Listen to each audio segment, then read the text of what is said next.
People who have been on game shows, what are some things that watchers don't know? Before we start with the first story, please hit subscribe and ring the notification bell to stay updated with us. Story 1. As a phone a friend on Who Wants to Be a Millionaire, there is no rule against Googling.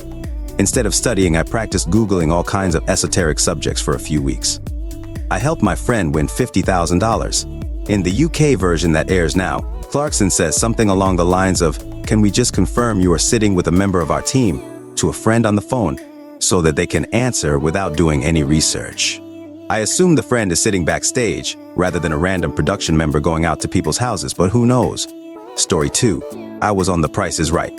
The stage is much smaller, and the colors, including Bob's makeup, were much brighter than what you see on TV. They took my SSN in case I was picked for tax purposes. Everyone said to act enthusiastically to get picked, but I couldn't fake it, not my personality. Despite that, I got picked.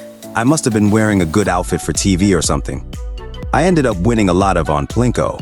Yes, this spinning wheel is heavy. Story 3.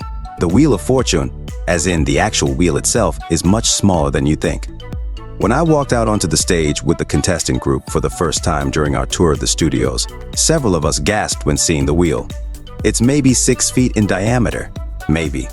The camera adds much more than 5 pounds to that wheel, and so do the producers, who coach the contestants to reach absurdly to one side to begin the spin and sweep their arm as far as they can across to the other side. The producers also coach contestants to shout. I mean shout. That's why everyone sounds like a screaming doofus on that show when they call out letters and solves. We're all told relentlessly to shout like that. Story 4. I've been on 6 game shows from 1983 until around 1997. They mostly shot 5 episodes each day, so it's a long day. They start with reviewing rules, your wardrobe, and signing contracts, etc. Eventually, you play practice games on the actual set. Food is provided all day long. Generally, episodes were shot 3 months before airing, and I didn't receive any money or prizes until 1 month after airing. Of course, you pay taxes on any prizes or cash. You can refuse any well. I refused a trip to Australia. Most travel prizes are for off-season, and the window was only 2 months. My wife would have been 8 and 9 months pregnant in that window, so she did not feel like being on such a long flight. Not what you asked, but other times I've posted this on Reddit, I got asked what shows I was on. I'll only mention the 3 where I won. Catchphrase, Now You See It, The Weakest Link, daytime version. Story 5. Not me on the show, but my dad in the early days of Countdown, UK show, during the Richard Whiteley era, so mid-1980s. If the numbers game was a particularly tricky one, they weren't solved by Carol Vorderman immediately at the end of the round as portrayed on TV, rather. She would work on it as the program continued, and would record her solve later, which would then be edited in to make it look like she had solved it there and then.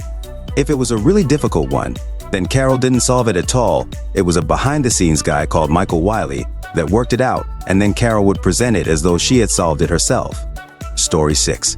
I was on Deal or No Deal for a friend, and while a lot of the drama is produced, the actual game is taken super seriously and governed by a ton of laws, lawyers, and NDAs.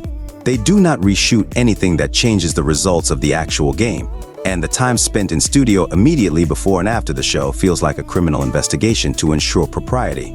That being said, I had to lie to my best friend for 6 months about my lack of involvement in the show as terms of her appearance to create drama, and a big surprise moment. It was totally worth it. She won a life-changing amount of money and forgave me, but now gives me extra side-eye since she knows I'm an expert in subterfuge. Story 7. I was in the green room when one of the other episodes was being taped, and we had a CCTV with a live feed in it. On a couple of occasions, the contestant in the bonus round didn't even come close to winning the bonus round, so they retaped the entire bonus round to make it look like they almost won. On a different show, they were having audio problems during one wrong answer I gave, so they had to re-record me giving the same wrong answer about 5 times. After one take, I turned to the live audience and jokingly said, "Gee, you'd think I'd get the right answer one of these times." Story 8. I was on Jeopardy in 2021, then again in 2023. It was literally the most fun of my life, plus I got lucky and won over $50,000. When they asked me back in 2023, I had to turn them down because I won't cross a picket line, and it broke my heart. Fortunately, I got the text again after the strike was over, but that time I lost. Before I went, my self-talk was, "Don't worry about winning. All things equal, you will lose." Just don't bring shame upon your family by betting or answering stupid. My one idiot moment came from leaving the verb out of an FJ answer and asking, "Who Nathaniel Hawthorne?" I took quite a bit of for that. Story 9. My sister tried out for Big Brother a few years ago, and when they went in to do group interviews, someone that worked for the show pulled her aside and said, "Don't say anything to anyone but you're a VIP." And we both assumed it was either told to everyone to hype them up or told to everyone to try and stir things up. Story 10. I was on Love Connection decades ago. They did keep us separated from the guys we dated before we revealed if we wanted a second date. They choose 3 guys, and you have to pick one to go on the date. Plus, they give you a long list of things you can't do on the date, like go to the movies. They want you to interact. They give you notes on what to say based on what you told them after the date. Chuck Woolery had cue cards, and it appeared he was looking at you, but he was only looking at the cue cards. Story 11. No one hails the cash cab. It's all a setup, though the contestants don't necessarily know they're about to be one cash cab. They also pull you out of the cab after the initial scheme, set everything up, then send you on your way. You also get a check, not the actual cash. My sister went to NYU, and when she was out at a bar with some friends, this guy was chatting her and her friends up and was casually asking them trivia questions, and they were all having a great time. He then slipped them all his card and said he worked for the Discovery Network or whatever channel it was on, and asked if they wanted to be on a TV show that went to different restaurants in the city. They all were totally stoked and said yes, of course. They made arrangements the next day via his number on the card, and he said to be ready to be picked up at X intersection at X time. My sister was unable to go because of a prior commitment, but when the friends showed up, it was the cash cab. So they knew they were going to be filmed for a show. They were just misled about what it was, so they would act surprised when they got in. Story 12 was on Let's Make a Deal. The camera lenses tend to make the studio look larger than it is in real life. I was surprised how much smaller it felt sitting in the audience. They do a group interview thing before the show starts to help pick people and weed out the ones that won't make for good TV. They have costumes there you can pick from, but if you bring your own, you're more likely to get picked. They'll make you ride a bus to the studio though, so make sure your costume can fit in the seat. I learned that the hard way. They tell everyone to stay smiling hype the whole time because if they picked you. From the interview process, they can change their mind at the last minute before Wayne calls you if they think the cameras will pan to you and you look like a sourpuss. This makes everyone there stay really energetic the whole time, which I thought was clever. Lastly, I know this makes me sound like a psycho, but Wayne Brady smells amazing. Story 13. I was on Slime Time Live as a kid in the early 2000s, back when they filmed it at Universal Studios, Florida. They picked the contestants that are going to play in advance and then put us in the crowd and announced us on air and told us to act surprised. The host was a jerk and wouldn't talk to the contestants off air. The 2 company hosts were a lot nicer though. Also, the slime is cold and takes multiple washings to get out of your hair. I was on Slime Time Live as well. We had all picked numbers while waiting in line outside around the Nickelodeon area, and mine got chosen. But I was like a year or 2 younger than the lowest eligible age to compete. I loved the show, and I was broken. They let my older brother compete in my place, and one of the crew members gave me a sign to hold saying something like, "We love you, Jessica!" Oh, it's been too long to actually remember what it said, and filmed, slimed me in the opening credits. It tasted like blueberries. I have sympathy for the host. It's one thing having to talk to kids all day. It's several circles of lower if you have to spend your day talking to the kids who get screened and specifically selected to be on Slime Time Live. I would go full Ellen DeGeneres within a week of that. Story 14. Wasn't quite a game show, but some friends and I did the Red Bull Flug Tag in Tampa in 2008.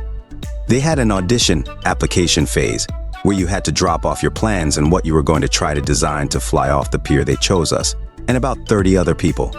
We had to agree to news interviews and promotions that were set up by the marketing team. We were building our craft in my backyard, and the news came out to my home a couple times. The day of the event blew my mind. There was hundreds of thousands of people teeter-totter. It was nuts. Hundreds of boats, people in the parking garages watching. The hotels all had people out on the balconies. It was absolutely insanity.